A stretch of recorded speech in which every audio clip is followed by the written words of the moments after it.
what's going on, guys? I'm Tyler from the Strong Realm, and today I'm joining with CK, and he's playing what? Cosmos. Oh boy. More one for deck. It's a very fun deck. Yeah? It's pretty good. Good against meta stuff. Definitely good against meta stuff. So all you play is anti-meta. Essentially, yeah. I'm a very anti-meta player. Hooray. Kind of what I'm known for. Alright, wanna get into it? Sure. Let's go. So I'm going to go basically just in level order, not level of importance, Yeah. just to avoid confusion. I play 2 Dark Planets. Most builds that I've been seeing do not play that. I don't really know why. It's pretty good. You get to banish Cosmos for free, and obviously you can cycle off those really easily. It stops strikers because it negates spells. It's 4,000, 4,000. It's untargetable. Don't really know what more you want out of a monster than that. Force your opponent to endgame or go to the next game. Essentially, yeah. I've played against danger FTKs that can't get over it, that will make their whole board, and they'll look at this and be like, okay, go to game 2. Literally, it's happened several times. 1 Dark Eclipser. It's for traps. Just another big body, another name. So same thing, banishing and Yep, same thing. And this one floats too. Most important card, 3 Dark Destroyers. Why would you ever play less than that? Because it's the best card in the deck. Was limited. Yeah. Why would you ever play less than 3? Why would you play the deck without 3? Exactly. Best card. 1 Forerunner, same kind of thing as Dark Eclipser. It's a name. Get back life points if you pay a bunch. Pretty good late game. If you can sit on it at an end phase, get back to your standby, gain 1,000. I did see a guy at regionals play 3. I like 1, but he's probably playing that instead of 2 more of these. Okay. I would guess that would be the other ratio that you could play. I like 2 of those. I like big beaters. Okay. That's definitely better for me. Yeah. But he is pretty good. You could definitely up him if you like what he does. Then you can definitely up him pretty easily. Okay. 3 Slip Riders. Yep. How was that? Really good. Really good against all the meta decks that are playing a lot of back row right now. Against Altergeist, it's really good. It pops Protocol. Really good against back row decks. Pops multi-roll when it comes out. All that stuff. Nice. Really good for that type of stuff. 2 Dark Ladies. Yep. Really good against Thunder Dragons. Anytime they activate their effects, you negate their effects. At what cost? 1,000 life points. Oh, that's not bad. It's pretty much just free. Yeah. Yeah, and this also floats into the bigger ships too when you need it to. So if you get it out from a tin can or whatever else, float it out, float this out again into a not Dark Planet, but into a Dark Destroyer, into an Eclipser, into whatever else you need. Nice. It's really good. I would play it in more, but it is bricky in hand. Yeah. That's the only thing. It's so searchable though. Now, how often do you brick with this? Once every maybe 10 to 15 games. Okay. Not that much. You'll see as I go on. I do play a lot of unbrick type cards. Okay. For sure. 3 Farm Girl. Farm Girl enables OTKs like nobody's business. If you can get that out with 1 ship, you pretty much can win on any turn. Is there a combo with her in the field spell too? There can be. Again, everything in this deck just goes off from each other. Everything synergizes so well. Nice. But yeah, I mean, basic of this: you attack, add a Dark Destroyer to hand, banished, attack with Dark Destroyer, pop up. Like it's nuts. It's pretty nuts. Yeah. I would say that, and one of the other pilots are the 2 best. Strawman helps with OTKs too. Yep. Brings back a banished thing. Any banished thing. It's pretty good. 500 life points for a Dark Destroyer is not bad. Yeah. 3 Tin Can. Yep. That, along with Farm Girl, is probably the most important card. You definitely want to see one of those 2 in your opening hand, I would say.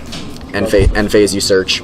Unfortunately, you have to do 3 different names. Otherwise, you could just get an automatic Dark Destroyer. Yeah. But again, that's still never bad. Still not bad. And it floats into any other Cosmo. It can float into Strawman and up. Literally any other Cosmo it can float into, which is really good. 3 Cosmo Town. Yep. Does a lot of stuff. Field spell. Yep. Does a lot of stuff. add any of your banished monsters back. Reveal 3 to shuffle back. That's the biggest way to unbrick, I would say, is if you open all ships or all pilots, you can shuffle a couple of them back in. Now, how's this deck fare against like Called by the Grave? Everything vanishes. All right. Yeah. So really, it doesn't do anything. Yeah. To the deck. If they called by something, you just bring it back with this. Yeah. I mean, its effects are negated, but you can still play the card, so it doesn't really make a difference. Yeah. So it just hinders like maybe 1 effect for a turn or 2. Yeah. It really doesn't hit that much because again, everything banished. You want to pretty much banish everything because you can just recycle off this. Okay. Yeah. 2 Terraforming. Yep. Self-explanatory. Search field spell. Yep. So this is what I'm playing to unbrick hands. Good old card demise. Yep.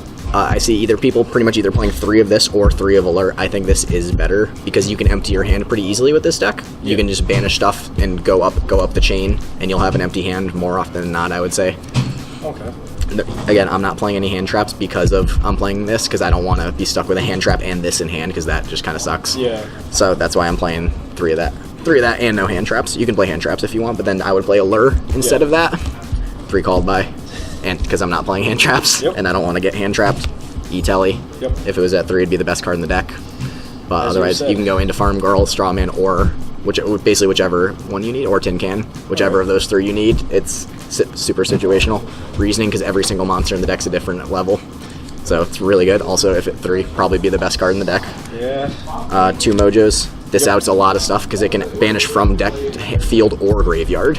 So it basically helps you get your Cosmos at least a little quicker. Yep, and it puts Cosmos into grave too, which can actually help in certain situations. And because of that, I play back to the fronts. So if I hit anything off of Demise that I didn't want in the graveyard, it comes back. Like if I special a Dark Destroyer out of grave, it's never bad. Yeah, it's pretty good. Again, since Cosmojo sends to grave too. Yeah.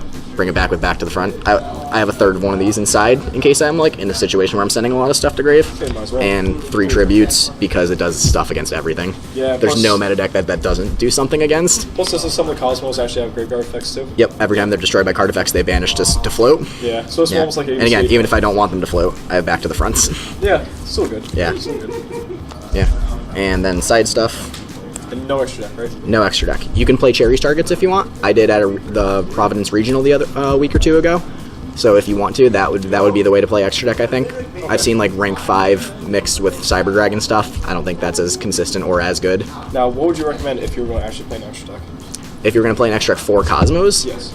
Rank 5 targets, because Slip Rider goes into like you can make CDI Infinity, you can make Pleiades, you can make Constellar stuff. I played Clyfort Genius in it for a little while. Okay. Basically any generic machine targets, because there's not Cosmo monsters that are in the extra deck, but anything you can make with, I would say anything you can make with Dark Destroyer or Slip Rider, because those are going to be the ones you sit on the most, I would say. Alright. Yeah, but again, just because everything's different levels, it makes it a little bit awkward to make any certain things, and they definitely no synchros. It can be a little awkward to play with the extra deck, which is why I like to do it without. Okay. There's also Cosmo Draco variants that play no extra deck and play Monarchs Erupt and stuff, so there's that. You were thinking about that. I was, yeah. That's the other build that I'm experimenting with. Pankratops, best side card in the format, easily. Pop card for Drolls for strikers, or anything else that searches a ton, any of the FTKs, anything like that. Iron Wall for Dracos, or not Dracos, Thunder Dragons. Yep. D-Barrier for everything. So good. Heavy Storm Duster. Yep. Got back row. Yeah, and I have a third back to the front, but I don't have it in here right this second. Yeah. But that's the 15th card. There you go. That's Cosmos. Anything else you want to tell them before? Play Cosmos. Alright, you heard it here. And thank you, CK, for helping us with this. Thanks very much.